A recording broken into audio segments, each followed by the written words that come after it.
Kabupaten Aceh Tenggara adalah salah satu kabupaten di Provinsi Aceh. Kabupaten ini berada di daerah pegunungan dengan ketinggian 1000 meter di atas permukaan laut. Ibu kotanya adalah Kuta Cane yang merupakan pintu masuk ke Taman Nasional Gunung Leuser dari wilayah Aceh.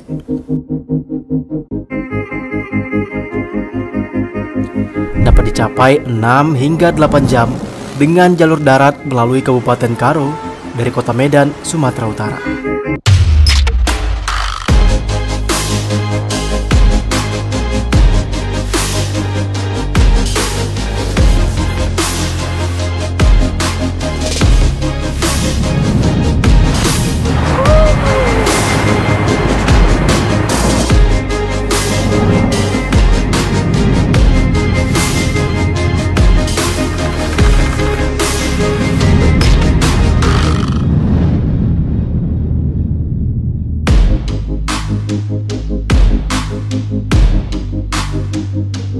Halo, assalamualaikum, selamat pagi pemirsa. Berjumpa lagi bersama saya Nofri Alfandi. Hari ini saya sedang berada di Masjid Agung At-Taqwa Kabupaten Aceh Tenggara yang akan menjadi lokasi awal saya menjelajahi Kabupaten Aceh Tenggara. Nah, di Kabupaten Aceh Tenggara ini terdapat salah satu sungai yang kerap menjadi lokasi olahraga arung sungai atau rafting yang akan saya kunjungi setelah ini. Begitu terus perjalanan saya di Kabupaten Aceh Tenggara hanya di Indonesia Plus.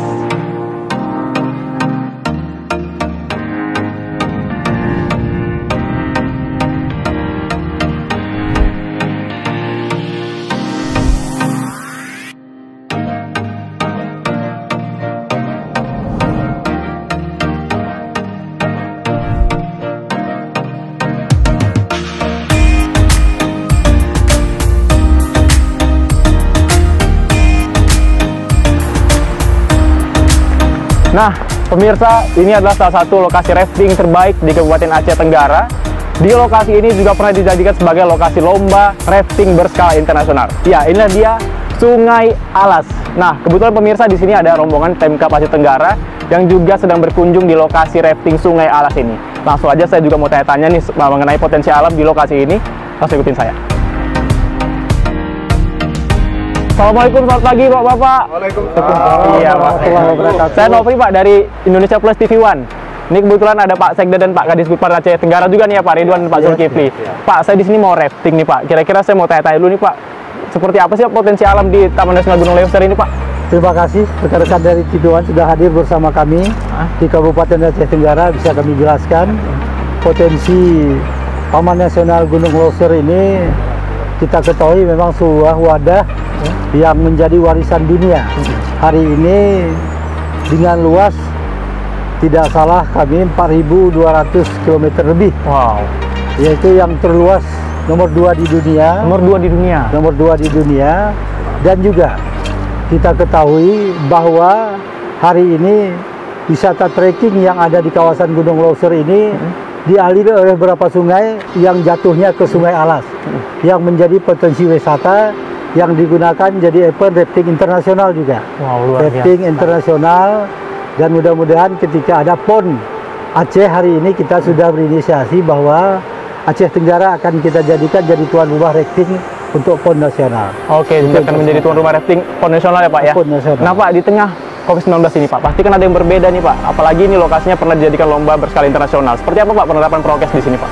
Baik, di dalam hal memang pandemi, pemerintah daerah tetap memperdomani dengan protokol kesehatan.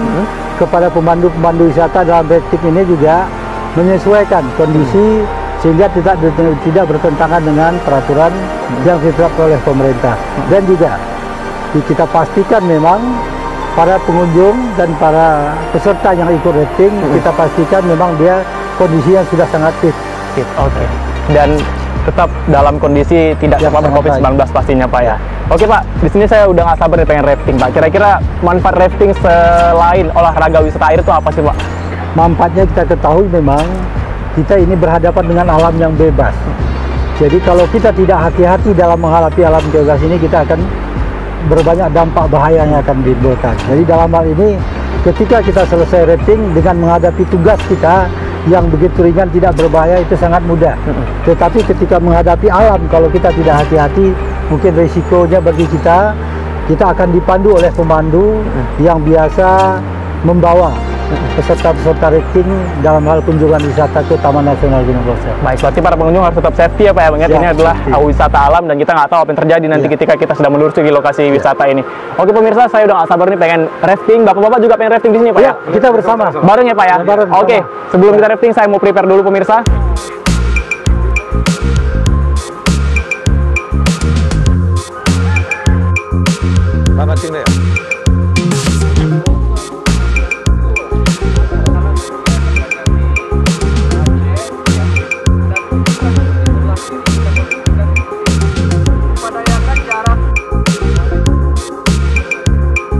Nah pemirsa, sekarang lagi saya akan rafting bareng Bapak Sekda dan juga Kadis Budpar Aceh Tenggara. Saya udah nggak sabar nih pengen rafting di sini yang merupakan lokasi sungai terpanjang di Provinsi Aceh. Langsung aja kita rafting bareng. Let's go!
Seru sekali pemirsa Indonesia Plus. Dengan beberapa riam-riam diiringi gelombang, Sungai Alas ini sangat menantang adrenalin sebagai lokasi olahraga rafting. Terbukti lokasi ini pernah menjadi venue perlombaan rafting internasional.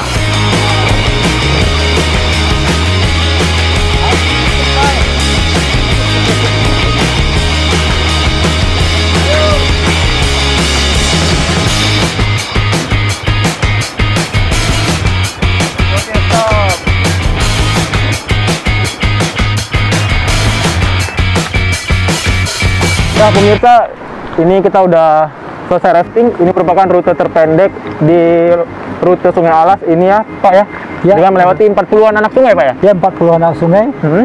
Dan ini kita singgah di objek wisata yang dalam suasana pandemi Covid, kita lihat semuanya ada potensi-potensi dari kuliner-kuliner yang ada berdampak sangat berdampak sekali. Cuman untuk sementara dari Dinas Pariwisata membatasi terhadap kunjungan masyarakat dan membuka warung secukupnya sesuai protokol kesehatan supaya menghindari kerumunan begitu. Untuk menghindari kerumunan, tetapi tetap menjaga bahwa masyarakat itu mengikuti protokol kesehatan dalam hal kunjungan wisata. Oke Pak. Ya. Oke, ini kita mau kemana nih Pak? Nah, kita mungkin langsung menemui pemandu wisata yang memang awal-awalnya merintis. Bahwa trekking ini beliau sebagai guide pertama di Kabupaten Aceh Tenggara. Oke pemirsa, tadi kita udah selesai rafting, kita mau ngopi-ngopi dulu bareng Pak Sekda dan Pak Kadis Budpar, dan ini ada Pak Mursal. Pak Mursalin ya Pak ya? Ya Pak Mursalin. Halo Pak, saya Nopri Pak dari TV One. Nah ini Pak Mursal ini merupakan pelaku wisata awal di sini Pak ya, di lokasi rafting ini. Oke Pak Bursa, saya pengen tanya-tanya nih Pak. Ini kan lokasinya hingga saat ini sudah masuk dalam kancah internasional nih Pak. Bapak sebagai pelaku wisata awal di sini seperti apa Pak sejarahnya di lokasi rafting ini Pak? Sejarahnya pada tahun 1985 ada yang namanya sobek dari Amerika datang kemari melakukan ekspedisi. Setelah sobek itu lantas terpromosi, datanglah 1-2 wisatawan yang kemari. Dia menawarkan let's go rafting. Ada Pak tidak perbedaan? Kan dulu tahun 98 sempat ada konflik ya Pak di sini Pak ya? Iya. So, perbedaan dari sebelum tahun 98 hingga saat ini seperti apa? Oh, besar sekali pengaruhnya. Karena masih tahun 90-an dulu masih 1.500 lah setahun wisatawan mancanegara khusus. Datang ke sini. Itu udah kita hitung domestik ya. Jadi karena konflik, ada pengumuman warning di negara mereka, jangan ke Aceh. Ataupun ke Indonesia, jangan ke Aceh, kan begitu. Jadi di situ menurun sampai sekarang belum terpulihkan. Kalau boleh tahu Pak, dari awal lokasi rafting hingga nanti titik finishnya ini berapa anak sungai yang dilewati Pak? Oh, banyak sekali, lebih kurang 80-an lah. 80-an anak Ya, sungai? anak sungai menyatu ke Sungai Alas. Sungai Alas ini? Dan Sungai Alas ini muaranya di Singkil. Kalau hulunya di Gunung Loser. Oke. Ya, jadi cuman yang kita manfaatkan yang dari Ketambe ke Gelombang lah. Oke, sekarang kita udah rafting, mau ngopi-ngopi dulu, nanti kita akan wisata kuliner di Kabupaten Aceh Tenggara ini.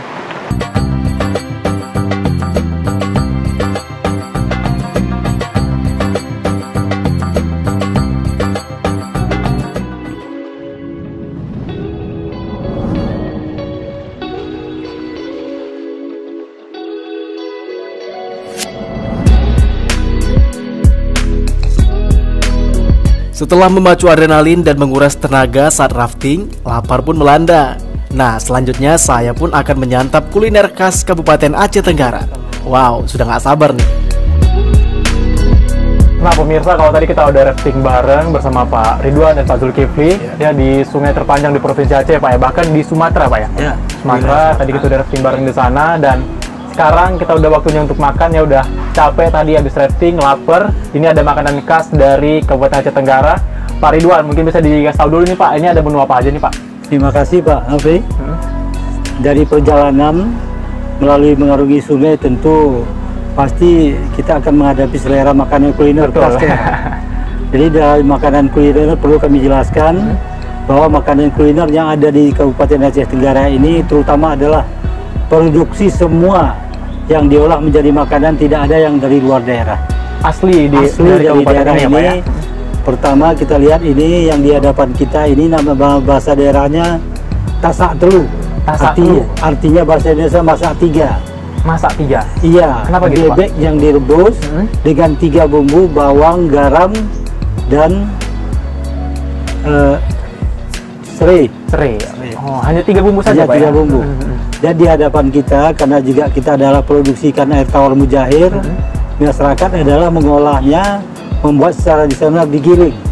Pakai cabai dan bawang. Oh, ini dagingnya yang digiling ya Pak? Dagingnya yang digiling. Dan juga terdapat di hadapan kita makanan tradisional ini ayam labar atau manuk labar. Ayam labar Pak? Manuk labar ini sebelum mereka olah, mereka rebus dulu dengan bumbu, baru ditaruh bumbu tradisional berupa kelapa dan sayur-sayuran yang bisa terbaik untuk diolah di perut, yaitu biasanya genjer. Itu yang dan yang kita lihat di hadapan kita juga ini. Nah ini Pak, yang menarik perhatian saya ini apa sih Pak? Ini telur. Telur yang biasanya dimasak oleh masyarakat itu tanpa ada pakai minyak, langsung buat pakai daun bambu, daun bambunya daun pisang, langsung ditaruh di atas kuali, pengolahannya langsung sampai masak, diangkat pakai garam. Oh berarti langsung dimasak di atas daunnya gitu Pak ya? Ya, daunnya langsung dia masak, langsung disajikan. Oke Pak, ini ada beberapa menu lagi Pak. Ini ada menu apanya Pak? Ini kalau bahasanya pacikulu. Pacikulu. Ini ikan air tawar yang diolah. Sebelum diolah, ditaruhkan bumbu oleh masyarakat. Sebelum bumbunya setelah meresap, baru diolah dengan bahan untuk siap saji. Ini ditutup dengan daun apa? Daun kunyit. Daun kunyit. Nah, daun kunyit, kalau dalam istilah kita sini adalah menghindari basi. Menghindari basi. Iya, Oh, basi. gitu. Tahap Pengawet lama. alami begitu Pak? Pengawet alami. Lalu ada itu Pak, di ujung tuh ada apa tuh Pak? Itu ada ikan lele. Ikan lele ya? Cuman ikan lelenya bukan ikan lele ternak, ikan lele yang dari alam bebas, yang dalam hal ini dinyatakan adalah lele penget. Lele penget? Lele penget itu artinya dimasak pakai santan dan juga bahan-bahan yang kita ambil dari tanaman hutan seperti pakis dan lain sebagainya. Mengolahnya beda dengan ikan lele biasa. Oke. Karena lele ini, lele alam lepas itu lebih keras. Teksturnya lebih keras teksturnya begitu, Pak, lebih ya? keras. Jadi ini makanan tradisional pada zaman dahulu kala yang sampai saat ini masih dilestarikan. Masih Untuk dilestarikan. kuliner. Oke, ini yang terakhir nih Pak. Ini ada apa nih Pak? Ini ada sambal ya. Sambal geniling kalau bahasa Sambal sini. geniling. Nah, geniling yang diolah juga dari bahan ikan teri sama cabai dan kalau kita itu asam belimbing yang bulat. Oh gitu. Asam kemia kalau bahasa. Belimbing yang kecil itu Pak ya? Yang kecil gitu. itu. Oke. Dan juga ikan terinya biasa sebelum digiling itu direndam dulu dengan air panas. Dia 6 bulan. Nah, sehingga kelembutannya betul-betul terasa. Oke, udah dijelasin semua nih pemirsa sama Pak Ridwan. Udah gak sabar nih saya pengen nyobain semua makanan yang ada di sini. Tampaknya pasti enak-enak nih Pak ya. Oke, langsung itu kita makan aja Pak langsung. Ini saya ambilin nasinya. Dan ini juga ada makanan khas yang namanya goder nih Pak. Apa Pak namanya Pak? Goder. Goder. Ini artinya sagu yang diproduksi masyarakat. Itu biasanya menghindari sebelum makan siang atau mungkin bagi gitu. ada yang Sebagai pemakan penyakit pembuka gitu Pak ya? asam lambung didulukan dengan makanan yang ringan seperti ini. Oke. Jadi ini juga semuanya produksi lokal. Khas dari Khas Kabupaten dari Aceh lokal Tenggara. dengan memakai gula merah. Gula Asli merah. juga dari Gula kabupaten. semut ya Pak ya? Gula semut. Gula semut. Iya. Benar. Oke Pak, langsung aja kita makan Pak. Ya silakan. Ya. Ya. Oke.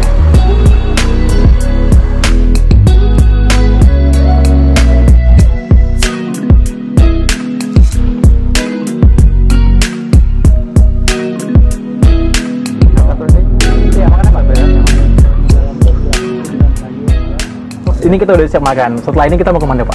Mungkin karena ada pengolahan tradisional gula aren. Gula aren. Itu adalah produksi Aceh Tenggara yang bahan pengolahan apa yang dijadikan makanan tradisional.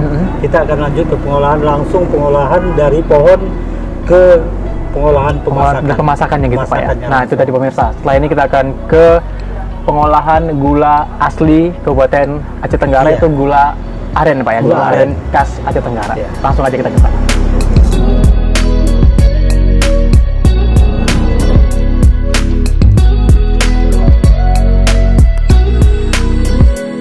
Pemerintah Kabupaten Aceh Tenggara membina para pelaku UMKM dalam memproduksi oleh-oleh khas Aceh Tenggara.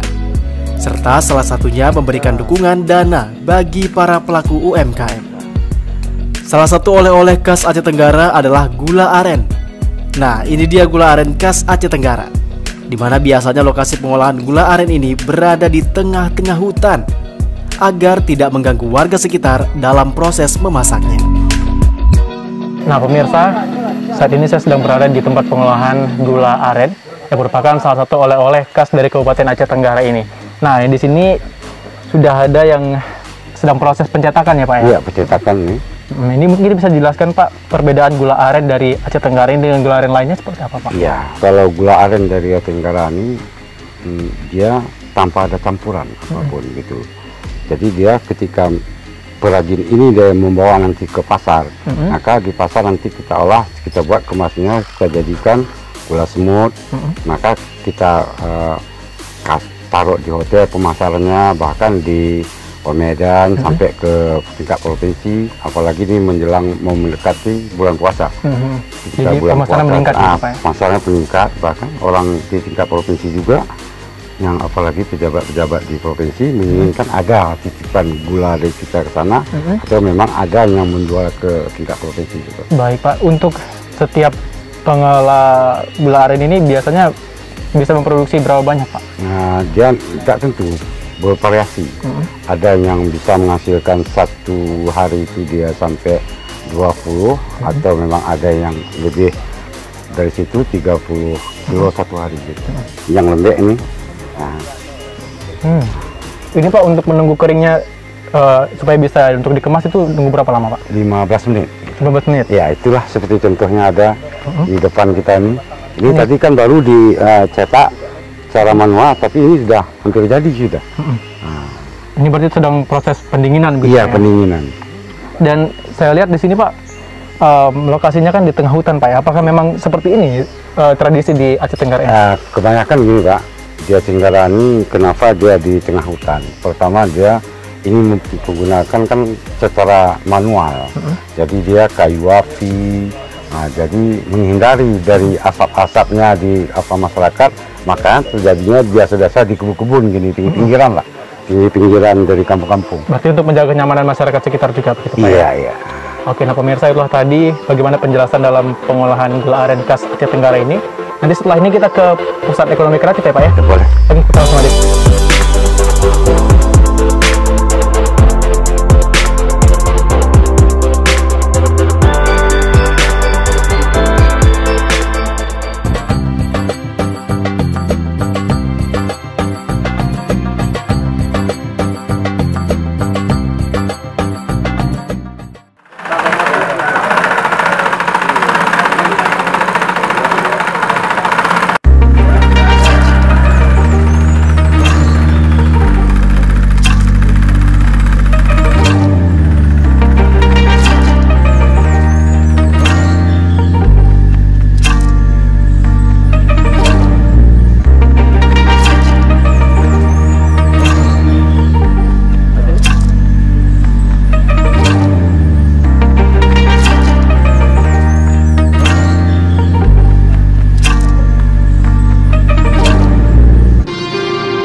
Nah pemirsa, gimana tampilan saya? Sudah seperti raja belum di Kabupaten Aceh Tenggara ini? Nah ini adalah pakaian adat khas Kabupaten Aceh Tenggara. Ini yang saya gunakan adalah baju sirat alas ya Pak ya. Dan ini ada kain songket dan pisau melemu. Nah di sini saya sedang berada di Pusat Ekonomi Kreatif Kabupaten Aceh Tenggara untuk melihat apa saja sih oleh-oleh dan kerajinan yang dibuat oleh masyarakat Kabupaten Aceh Tenggara. Nah langsung aja kita samperin. Di sini sudah ada Pak Sekda, Pak Ridwan, dan juga Pak Kadis Perindak, ada Pak Ramisin. Sebelum saya menjelaskan, biasanya dalam hal penyambutan tamu atas nama pemerintah itu mengalungkan sebuah kalungan bahwa sudah sampai di Aceh Tenggara. Baik, Pak. Ini namanya kain apa Pak? Kain syal untuk pendamping baju adat alas. Oke, ini ada motif-motifnya Pak. Mungkin bisa dijelasin. Motifnya juga dijelaskan bahwa ini ada unsur dari pemerintahan, warna pemerintahan, ada unsur dari keagamaan, ada unsur dari kemasyarakatan, ada unsur dari kehidupan. Dan dasar hitam itu adalah dasar dari alam bumi yang dianggap masyarakat itu adalah sumber kehidupan. Baik Pak. Jadi semuanya itu yang diapakan diselempangkan. Untuk yang warna-warna ini Pak, mungkin ada makna nggak Pak di sini Pak? Warna kuning itu adalah untuk raja, yang warna biru rakyat masyarakat, yang merah panglima, dan yang putih ini adalah simbol keagamaan. Kesucian ulama. Jadi semua unsur penyelenggaraan pemerintahan sudah tercakup di dalam motif sirat alas yang kita pakai saat ini. Berarti sini sudah penuh makna ya, begitu sudah penuh makna, walaupun tampak simpel tapi maknanya banyak gitu ya Pak. Dan pada zaman dahulu kala seperti apa yang kita lakukan sebelum rafting tadi, itu adalah alat transportasi antara daerah selatan, Dairi, dan Karo.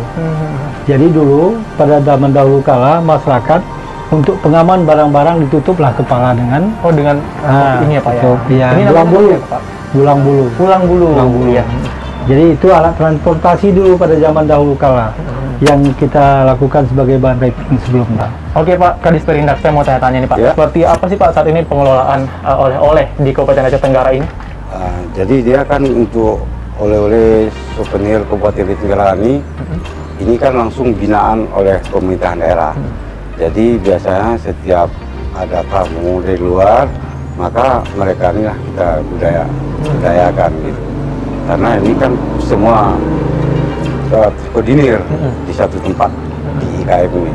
Ada apa saja Pak yang ditonjolkan untuk ciri khas dari Kabupaten Aceh Tenggara ini Pak? Ya seperti yang disampaikan Pak Sekda tadi, tulang bulu tadi, baju mesirat, kain songket, seperti peci, dompet, celana, ikat pinggang, payung. Aksesoris seperti itu. Iya, aksesoris semua. Dan biasanya Pak ini dipakai saat prosesi adat apa atau seperti pernikahan kah atau seperti apa Pak? Iya, acara pernikahan, ada pesta sunat, dan tamu-tamu yang datang untuk Kabupaten Tenggara. Nanti sebagai wisatawan ataupun tamu yang datang ke sini dipakaikan baju ini sebagai tanda selamat datang begitu Pak Iya, ya? iya, benar. Nah itu tadi pemirsa sudah dijelaskan juga apa saja keunikan dan juga ditonjolkan untuk oleh-oleh pariwisata di Kabupaten Aceh Tenggara ini oleh Pak Kadis Perindak.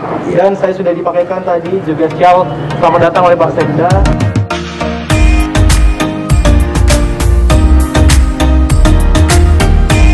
Nah pemirsa, kalau tadi saya sudah berbincang dengan Sekretaris Daerah dan juga Kadis Perindak Kabupaten Aceh Tenggara. Nah saat ini saya akan berbincang langsung dengan orang yang memiliki peran penting dalam pengelolaan dan pengembangan wisata di Aceh Tenggara. Ada Pak Kadis Perpora, Pak Zulkifli. Iya. Ya Pak Zulkifli, saya ingin bertanya nih Pak, seperti apa saat ini strategi dan juga langkah yang telah diambil oleh Pemkab Aceh Tenggara dalam pengembangan wisata di Aceh Tenggara ini, mengingat di sini potensi wisata alamnya sangat kaya sekali Pak. Terima kasih. Salam pariwisata Aceh Tenggara. Memang ya kita lihat di Aceh Tenggara ini alamnya sangat luar biasa, di mana kita lihat di Aceh Tenggara ini ada ya apa namanya itu Taman Gunung Leuser yang cukup luar biasa ya indahnya. Di samping itu di dalam Gunung Taman Leuser ini ada satwa flora dan fauna, dan juga ada sungai alas, dan juga ada ya apa namanya hutan-hutan yang sangat indah dan tamannya, dan juga ada air terjun, dan juga ada air panas gitu. Nah inilah keindahan. Di samping itu juga kami mempunyai strategi. Yang pertama adalah untuk pengembangan wisata ini di Aceh Tenggara tidaklah hanya di Ketambi saja, tapi juga di tempat-tempat lain, di kecamatan lain juga kita kembangkan, seperti di Jamberlateng, air terjun 9 tingkat, dan juga ada di Barung Datuk Senanu ini ada Lewi Sikap, dan juga ada di Pantai Goyang, dan juga ada di Bengkung, dan juga di air terjun Lewi 2, dan banyak lagi puluhan dan bahkan ratusan tempat wisata yang nantinya kita kembangkan.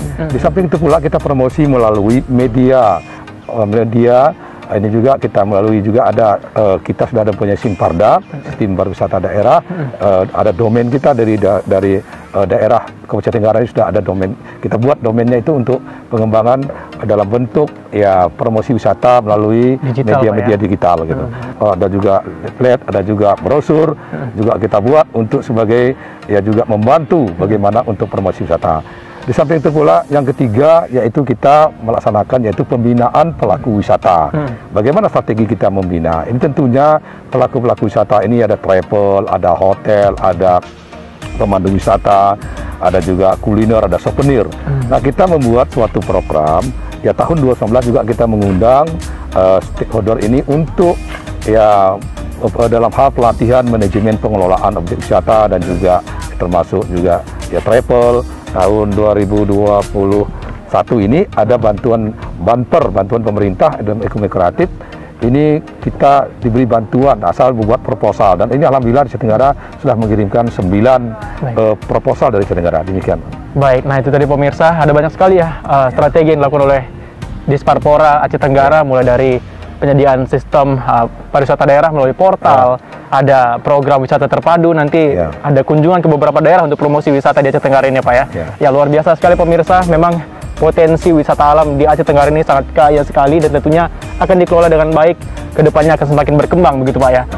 Baik, untuk itu demikian penjelajahan wisata saya di Aceh Tenggara ini. Terima kasih juga untuk pemerintah Kabupaten Aceh Tenggara sudah menemani saya Pak. Mulai kita dari rafting, kuliner, dan juga belanja oleh-oleh ya Pak ya. Dan tentunya ini menjadi penutup kita di program Indonesia Plus pada hari ini. Untuk itu saya Nofri Afandi bersama kerabat kerja yang bertugas pamit undur diri. Assalamualaikum warahmatullahi wabarakatuh. Sampai jumpa di episode Indonesia Plus berikutnya.